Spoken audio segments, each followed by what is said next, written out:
Hi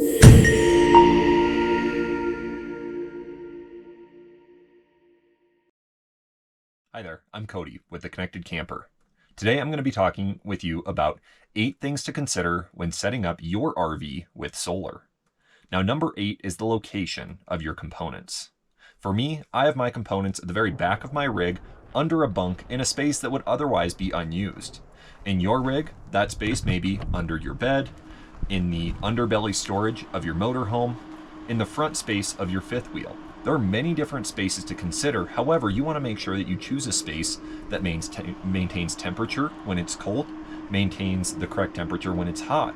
And so for me, I chose a space that was relatively close to the central area of the rig, but also close to the area that my shore power cable comes in. And so I wanted to make sure that when I was setting this up, I'd be able to easily reroute my shore power cable to go to my inverter, and then from my inverter back to the breaker panel in my RV. Number 7 is expandability. You're likely to make a big investment into your solar array, your batteries, your inverter. Now, what I would recommend is when you're setting this up, plan to expand, plan to slightly overgrow or outgrow your system. For me, I started out with 100 amp hours of batteries at 24 volts. I just recently doubled that by adding another 100 amp hours at 24 volts to my system. My inverter can handle that. It's a 2000 watt inverter. I rarely get close to the top of that inverter's range. Now, my solar panels, I started out with 700 watts of solar panels. However, they are all in one series, meaning that I'm very close to my voltage open circuit rating of my inverter and my solar charge controller. So I need to make sure that when I add 3 more panels to get to 1 kilowatt of solar panels, that I bring those down into 2 strings of 5 panels each in parallel. So then my voltage open circuit remains lower than the 150 volts open circuit that the solar charge controller can handle. These are all things to consider when you're setting this up and planning for this, is making sure that you can expand out your system, not only theoretically with additional batteries or solar panels, but also space-wise. Make sure that you select a space that you can add more batteries to it, that you can run more cabling to, that you can add more outlets or potentially another solar charge controller. All things to consider when you're planning on potentially expanding this array. The number 6 item to consider is your battery bank voltage. You can go 12 volts, which is going to be higher amperage. You can go 24 volts, which is going to be kind of that middle ground where it's going to be some amperage, some that 24 volts. And then 48 volts, which would be less amperage, higher voltages. And so something to consider there is that with your 12 volt system, you're going to have pretty sizable cables going between your battery and your inverter. Now for a 48 volt system, you probably should still have higher capacity cables in there, but you don't have to be as big as those 12 volt systems when you're running those high draw appliances. For me, I went the middle of the road. I have a 24 volt system, so that way I have middle of the road size cabling. I have 2 gauge cabling between my batteries and my inverter for 2000 watts. And it's a very small run, so it can be that size cabling. It's perfectly fine. There's little heat. There's very little resistance. It works very well for me. Now, something to consider with this is your 12 volt system that exists in your trailer, your motorhome, your fifth wheel already. Now for me, I decided let's get rid of my trailer battery, and then I will just run my converter that is existing in my trailer. Let's just reuse that, leave that in place, and have that convert from 120 volts down to 12 volts. So it feeds my 12 volt system, my lights, my water pump, etc., all via that converter. And that thing just runs. It's not charging a battery anymore. It is literally just taking 120 volts and then feeding the 12 volt system in the RV. Number 5 is, should you go all electric? Now this is a very much so on a case-by-case basis. Some folks with a 40-foot long fifth wheel or 40-foot long Class A motorhome can easily go all electric because they have so much real estate on their roof that they can add 3 or 4 kilowatts of solar panels that can easily refill a 10 kilowatt battery without a problem in a full sunny day. For me, I have very little real estate on my roof. I have a 20-foot trailer that's 10 foot wide, so I have 200 square foot of space on my roof. That means that I can get about a kilowatt of solar panels up there. I could add higher density panels. Those are going to get very expensive very quickly. So about a kilowatt is where I landed. And so I decided to not go all electric. I did actually end up removing my propane absorption fridge because I had issues with it. If you go follow my friends, the Wandering Shores, Kyle and Michelle, they had very similar issues to what I had. They had a thermistor go out. They had issues with the propane orifice. I had very similar issues where I actually got sick from some food that was in my fridge, and I decided, you know what? I'm not running the risk of this anymore. It's also really inefficient on electric. It's really efficient on propane, but really inefficient on electric. It would use about 350 watts running on electric because it has to heat up the ammonia in there, get it boiling, and then that causes the cooling that happens inside of the fridge. It would also take several days for it to cool down. So for me, I was like, let's get rid of this fridge that is pretty much a variable on whether or not I'm going to get sick or whether or not the food is going to be good. Let's get a compressor-based fridge and put all that away. So what I did was I removed that fridge, I capped the propane line, there is an outlet back there for the electric portion of the absorption fridge, and I just plugged my compressor-based fridge into that. This fridge pulls about 60 watts running, and it works really well. It is a little bit smaller than the other fridge because the space that I have is very small for a fridge in this rig. And so that's something to consider too, is your fridge may not fit, or it may fit depending upon what you get. The compressor-based fridges are not meant to work in RVs, although they do. And so this fridge works very well and it's very reliable. I have a little thermostat in there just to be sure so that I can check it and make sure that it's not getting above temperature. Never had any issues with it. My friends Kyle and Michelle have very similar results with theirs. They're very happy with it. Now, for me, I also have a propane stove and a propane heater in here too. My mini split behind me also provides heat. However, it will not be able to heat through the night just because of the size of my battery bank, etc. And that's okay. I'm okay with leaving propane in here for my stove. Induction cooktops take far too much power for me to be able to replace my stove. And then my propane heater works well too. And so keeping the two 20-pound cylinders on the front of the trailer is not a problem. Like I said before, in those bigger rigs where you have plenty of solar, plenty of battery space, you could potentially look at going all electric. Number 4 is your cabling for your solar panels, for your batteries, for your inverter, etc. Now, a lot of folks can go out and buy crimpers and buy this cable in bulk and save some money. I decided I'm not going to be doing a lot of this over again, so I don't need any of the extra cabling around, etc. So I decided to get all of my cabling pre-made from Amazon. Now, obviously with Amazon or anything that's mass produced like that, you want to check the quality of those before you put them into service. Now, I did run into issues with one of my battery cables. It wasn't crimped quite correctly and it felt loose. I ended up just returning that and ordering another one. The other one came back much better and it was heat shrinked and everything else. And all of these cables were made to my exact specifications. You can order pretty much any cable that you can think of on Amazon in the appropriate size that you need. Now, for some of you, you may want to go buy the crimper and do all of this on your own. That's absolutely an option. I decided to not go that route. This is just something additional to consider. Number 3 is going budget conscious versus big name when you're looking at your products for your components. So I decided to go on the budget conscious side.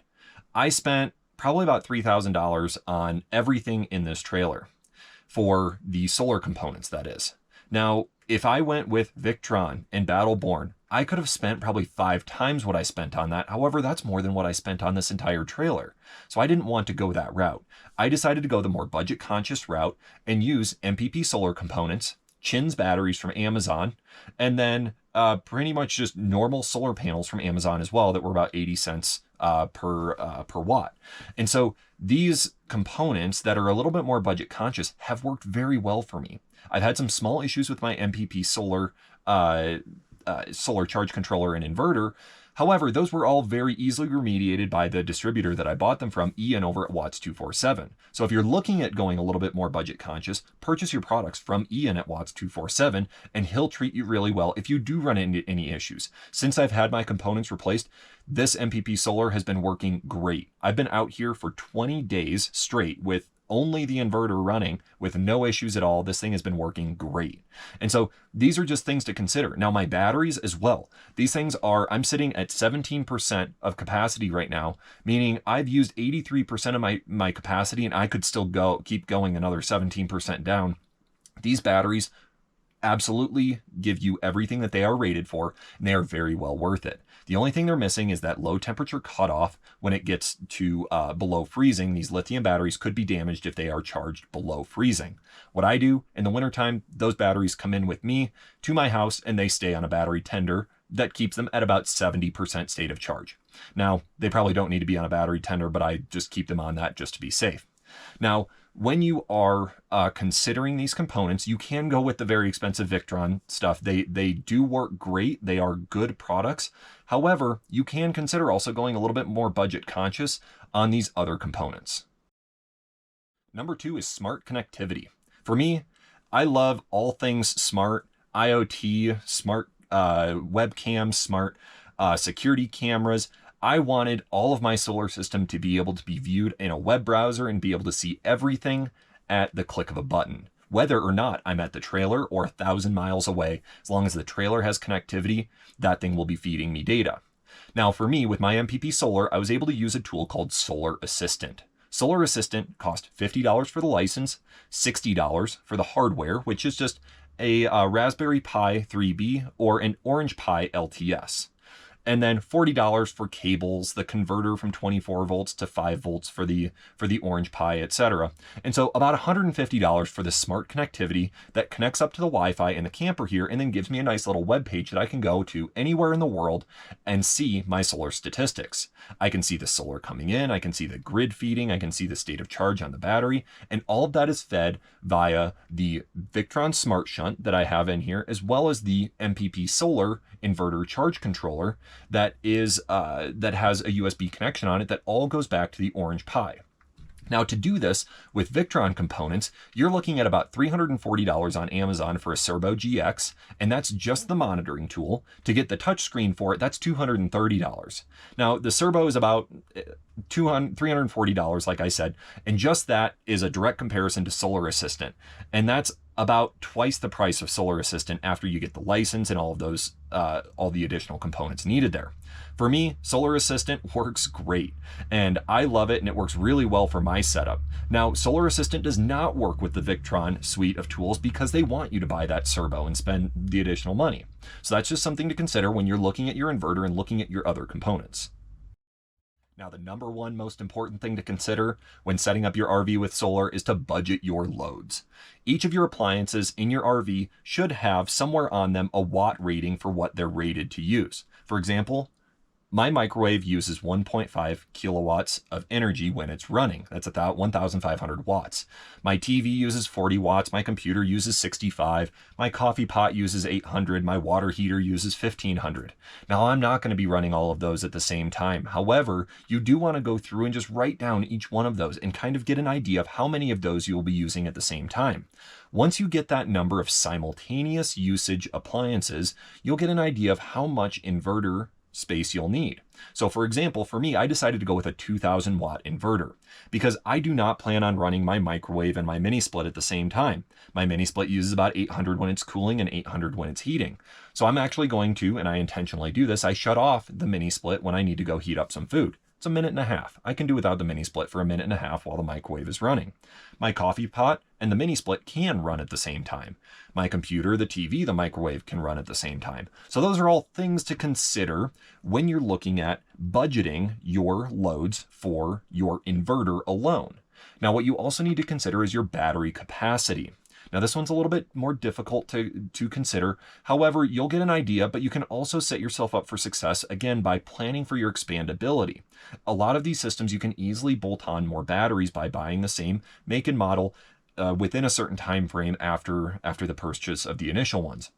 So for me, I actually doubled my battery capacity recently because I found myself getting down to that 5 to 0% range when I'd be waking up in the morning after running the furnace overnight, etc. And so I decided to double my capacity, and now I sit pretty. I'm only at 50% when I wake up in the morning, and then my solar can get it topped back up. And so when you're looking at your battery capacity, you want to make sure that you take those same loads that you're looking at and multiplying those times the number of hours that you are going to be using those for. So for example, if I'm using 1,000 watts per hour, that's 1 kilowatt hour that I would need for my battery. And so then multiply that times the number of hours through your day that you're going to be running that, and then you get an idea for the size of the battery bank that you would need. Now for me, my battery bank, to measure kilowatt hours, you can measure your voltage times your amp hours. So I have 24 volts at 200 amp hours. That gives me 4,800, 4.8 kilowatt hours of battery capacity. That's what works for me. Now, you can do your own math and in your own scenarios to get additional information there. Now, the next part that you have to consider, we talked about your inverter, your battery bank, now your solar panels. You need to be able to recharge your batteries from your solar panels and think about having maybe 4 to 5 hours, and that's conservative, of good sunlight per day if you have your solar panels flat mounted on your roof. If you have them angled, you'll get more time because you can move those and direct those. For me, I don't want to get out of the rig and move the panels every hour. They are flat mounted on there, so I use the multiplier of 4 or 5 to make sure that I have the appropriate amount of solar panels to charge my batteries. So I have 700 watts up on the roof, and I have 4.8 kilowatt hours in the in my battery bank. And so from there, you can see that 7 divided by 4.8 is about 6.9 hours of sunlight that I would need. Now, as you're probably recognizing, that's not enough. And that's true. I'm going to be adding 300 watts of solar because that's all the space that I have left on the roof. From there, I'll be able to get that will have me at 1 kilowatt of solar panels on my roof. And then my battery bank will take about 4.8 hours to charge from the sun in direct sunlight. Now, that's if I'm at 0% to 100%. Again, these are all just things to consider when you're looking at sizing your array, sizing your batteries, and sizing your inverter.